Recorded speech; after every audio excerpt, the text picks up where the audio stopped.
Our reading today is by Joy Harjo. She is a poet and member of the Muskogee Nation. From 2019 to 2022, she served as the United States Poet Laureate. She writes, "Bless this land from the top of its head to the bottom of its feet, from the Arctic old white head to the brown feet of tropical rain. Bless the eyes of this land, for they witness cruelty and kindness in this land. From sunrise light upright to falling down on your knees night. Bless the ears of this land, for they hear cries of heartbreak and shouts of celebration in this land. Once we heard no gunshot on these lands. The trees and stones can be heard singing. Bless the mouth, lips, and speech of this land, for the land is a speaker, a singer, a keeper of all that happens here on this land. Luminous forests, oceans, and rock cliffs sold for the trash glut of gold, uranium, or oil, bust, rush. Yet there are new stories to be made, little ones coming up over the horizon. Bless the arms and hands of this land, for they remake and restore beauty in this land. We were held in the circle around these lands by song and reminded by the knowers that not one is over the other, no human above the bird, no bird above the insect, no wind above the grass. Bless the heart of this land on its knees, planting food beneath the eternal circle of breathing, swimming, and walking this land. The heart is a poetry maker. There is one heart, said the poetry maker, one body, and all poems make one poem, and we do not use words to make war on this land. Bless the gut labyrinth of this land, for it is the center of unknowing in this land. Bless the femaleness and maleness of this land, for each holds the fluent power of becoming in this land. Bless when it was decided to be in this manner, here in this place, this land, all the birds made a birdly racket from indigo sky holds. Bless the 2 legs and 2 feet of this land, for the sacred always walks beside the profane in this land. These words walk the backbone of this land, massaging the tissue around the cord of life, which is the tree of life upon which this land stands. Bless the destruction of this land, for new shoots will rise up from fire, floods, earthquakes, and fierce winds to make new this land. We are land on turtle's back. When the weight of greed overturns us, who will recall the upright song of this land? Bless the creation of new land, for out of chaos we will be compelled to remember to bless this land. The smallest one remembered, the most humble one, the one whose voice you'd have to lean in 1,000 years to hear. We will begin there. Bless us, these lands, said the rememberer. These lands aren't our lands. These lands aren't your lands. We are this land. And the blessing began a graceful moving through the grasses of time from the beginning to the circling around place of time, always moving, always.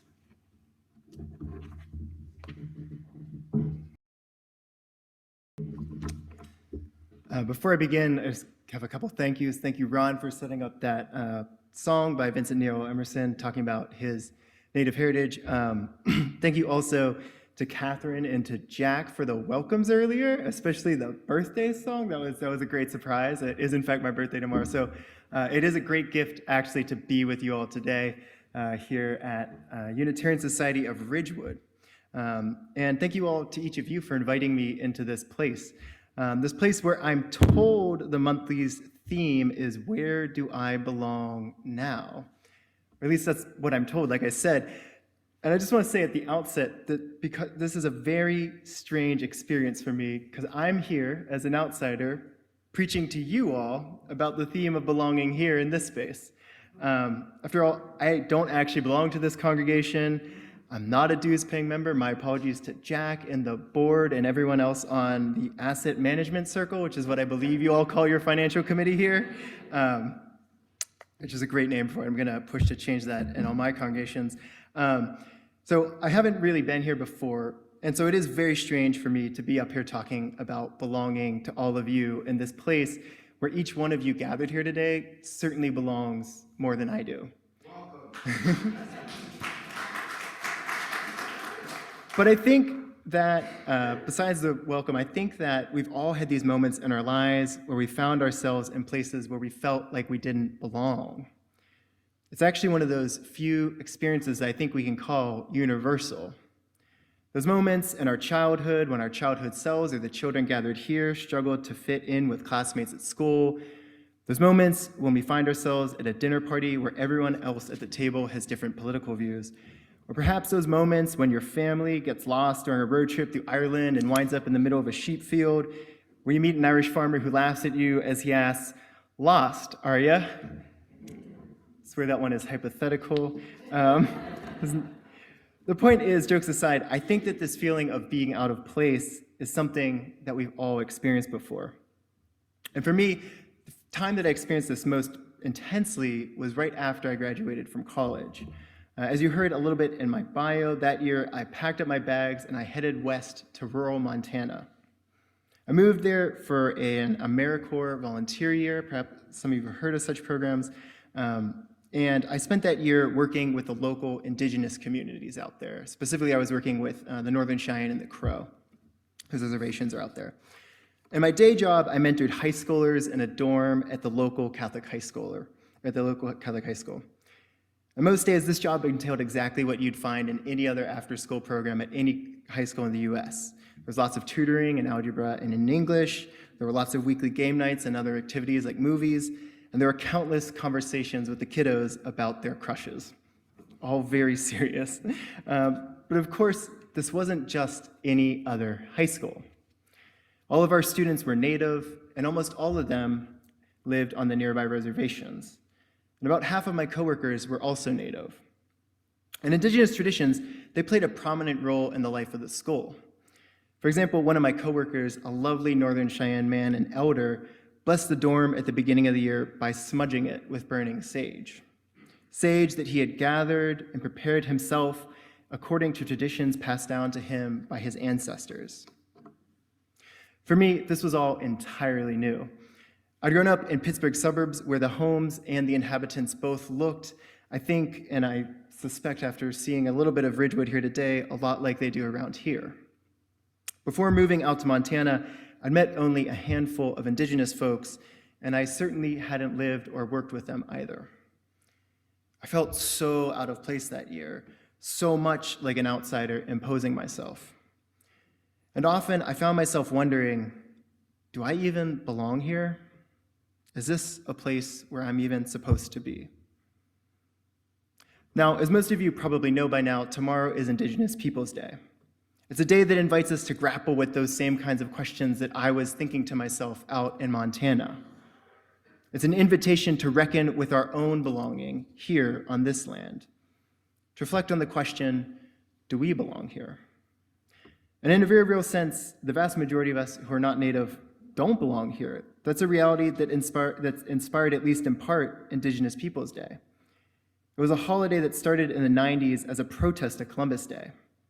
The Native activists who pushed for the holiday, they argued that we shouldn't celebrate Columbus. He didn't belong here, they said, and he started a land grab against the people who did. They called on American communities to honor the people who have always belonged here, their people, to celebrate Native peoples and their cultures, and to recognize the trauma and the pain that those communities have suffered as a result of European colonization. And that's why that holiday, Indigenous Peoples Day, remains so important, even though Columbus Day is still on the books, and I suspect also why many of us have tomorrow off. Because regardless of whether or not most of us belonged here in the first place, we're here now. And knowing this, I think it's much more helpful to ask ourselves not, do we belong here? Do I belong here? Because in truth, it is a question that really is only about ourselves. It's a question that helps us process our guilt, but it does little to change our behavior, to change the ways that we interact with Native communities. It's not a question that helps us navigate all the complexities and all the messiness that come with our continued presence here. Instead, I would recommend that we ask ourselves, and I say that we must ask ourselves, what should we do now that we are here? And that question, what should we do now that we are here, it's a much more difficult question to answer. It's a question that requires us to look beyond either-or thinking. Now, to be sure, this either-or thinking is very useful in a lot of cases, especially when it comes to social justice issues. If it's a choice between democracy or authoritarianism, or between reproductive health care or abortion bans, as we know are going on, it's easy to see which side we as justice-seeking UUs fall on. But that either-or thinking that we use so often when it comes to social justice issues, it poses us some problems when we get into Indigenous issues. It's harder to see how we as UUs, a justice-seeking movement, but one that has few Native members, well, it's hard to see which side of that equation we fall on. When it comes to justice for Native peoples, are we a part of the problem or a part of the solution? The answer is a little unclear. And so this either-or thinking, I think, it's one of the reasons that so many of us struggle with things like land acknowledgements. And I know I've heard from Jack that you all have gone back and forth on whether or not to do those. For those of you who don't know, land acknowledgement, it's a statement about the traditional peoples that lived in the place that we gather. And I also know that land acknowledgements have a polarizing effect on a lot of people. That some people think they're a great idea, and some people roll their eyes at the very suggestion. Now, personally, I've got my own critiques of land acknowledgements. In general, I think they do a lot of talking the talk of social justice without doing a whole lot of walking the walk. But I suspect that many people oppose them not for that reason, but because of either-or thinking. That they get caught up in this either-or thinking of either we belong here or we don't. That they get caught up in either-or thinking that says that the places that they live, the places like here in Ridgewood, are either their home or someone else's. And I know how easy it can be to get caught up in this thinking. As I was alluding to earlier, I had many of those either-or thoughts myself when I was living in Montana. Many thoughts about whether I belonged or whether I didn't among my Indigenous students and neighbors. We don't, however, good people, have to get caught up in that thinking. We have an opportunity to look beyond it, to avoid getting bogged down in guilt or worry or defensiveness about whether or not we belong here. And it's precisely that invitation to look beyond the either-ors, this black and white thinking that we heard in our reading today. Thank you again, Katherine, for reading that. The reading was, of course, from the great Muskogee poet Joy Harjo, who was actually the first Native American to serve as the U.S. Poet Laureate. As Harjo writes, "These lands aren't our lands. These lands aren't your lands. We are this land." Now, I want to be clear that not all Native folks actually share Harjo's interpretation here. There are, in fact, some Native folks who would argue that what we call the U.S. is, in fact, their land, that the lands rightfully belong to them as historical Indigenous peoples. And this, too, it's an opportunity to look beyond that either-or thinking. It's an opportunity to recognize that not all Native people agree on whether or not people can, quote-unquote, own land, and that they honestly don't necessarily agree on any one issue. To recognize that Native Americans are not a monolith, that they are in fact a diverse set of peoples with diverse cultures, diverse belief systems, and diverse worldviews. And still, I so appreciate Harjo's approach in that poem, her reflection on what it means to live in these lands that we call home, her remembrance of the long history of this land, the good and the bad.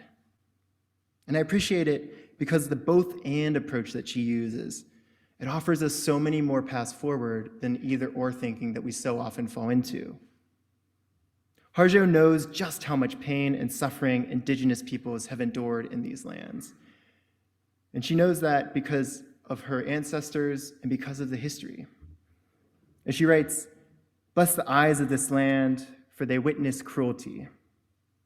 Bless the ears of this land, for they hear the cries of heartbreak." But Harjo also knows the beauty and the potential and the love in this land, the beauty and the potential and the love in the people who live here, the people like those of you gathered here, the people who live here now. After all, she writes, "Bless the eyes of this land, for they witness cruelty and kindness. Bless the ears of this land, for they hear the cries of heartbreak and the shouts of celebration. Bless the arms and the hands of this land, for they remake and restore beauty in this land. If we, as UUs, are going to live out our 7 principles, we have to be able to hold that both and reality that she talks about, that both and reality of our connection to this land. We have to acknowledge that our ancestors, whether they be genetic or cultural or spiritual, participated in some of those cruelties that she talks about. The forced removals of indigenous communities from their homelands, the drive to assimilate Native children into westernized culture, the political apathy towards indigenous communities that still pervades so much of our discourse today.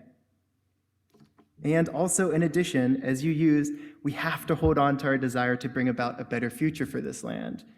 We have to hold on to our vision, to quote our 6th principle like a good UU seminarian, of a world community with peace, liberty, and justice for all. We have to learn to hold on to our identity as a both and people. Because we may be a people who don't necessarily belong here, but we are people who are here, and we're here steadfastly striving day by day to create communities, to build a land where all people can belong. In my home congregation down in Brooklyn, we begin each service by actually testifying to this commitment. With words that ring true, I hope, for everybody here in attendance, we say, whoever you are, whomever you love, wherever you are on your life journey, whatever the color of your skin or your country of origin, whatever your gender or the source of your faith, you are welcome here. Truly, that is a profession of a belief in what MLK called a beloved community, a profession of a belief in a world where all people belong.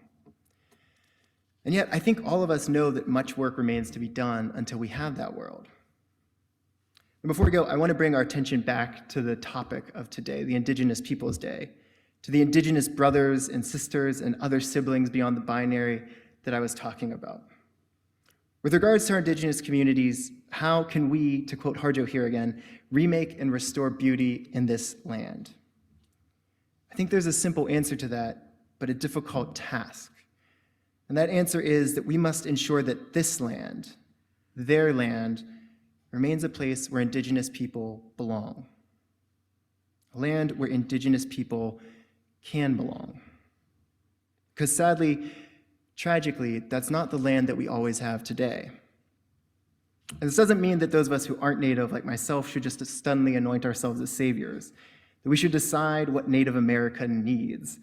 We have plenty of evidence that that is not the solution. Mostly it means, I think, that we should get out of the way. We should stop putting up barriers to Native people's belonging. Stop putting up barriers. There are, of course, many big picture structural barriers to Indigenous people's belonging here today.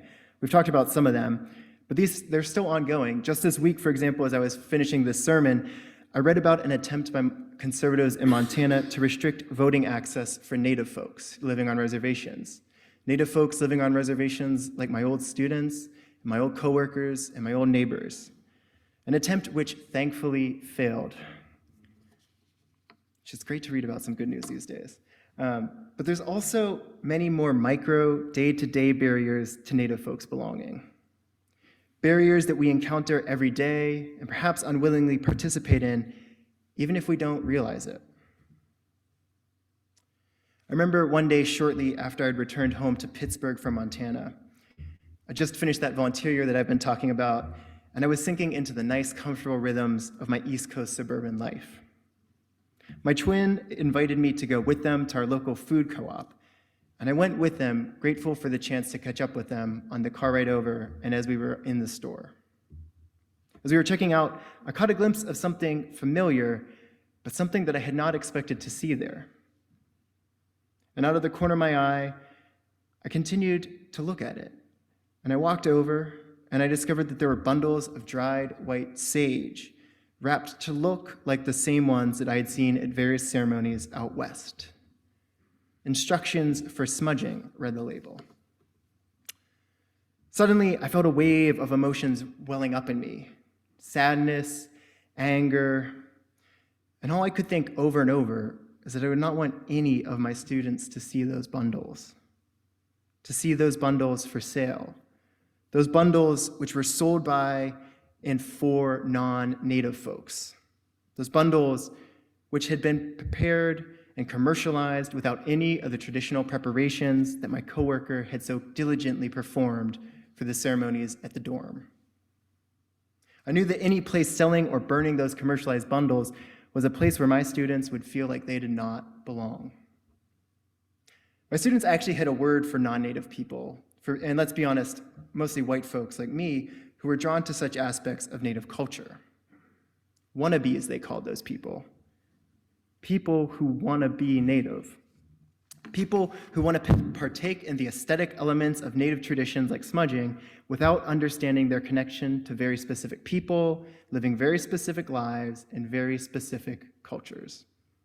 People who want to partake in what they see as the appealing spiritual practices without joining them, without joining Native communities in their struggles for justice. This Indigenous Peoples Day, we have a chance to reflect on who we want to be. We have a chance to give witness to the cruelty in this land while also contributing to the kindness in it. We have a chance to help remake and restore beauty in this land. And how we choose to engage or not engage with Indigenous cultural practices, and how we choose to relate or not to relate to the Native peoples of the lands on which we live, and in how we choose to prioritize or not prioritize political issues affecting Native communities. We have a chance to choose who we want to be, what kind of world we want, and who we want to belong there. May this be so.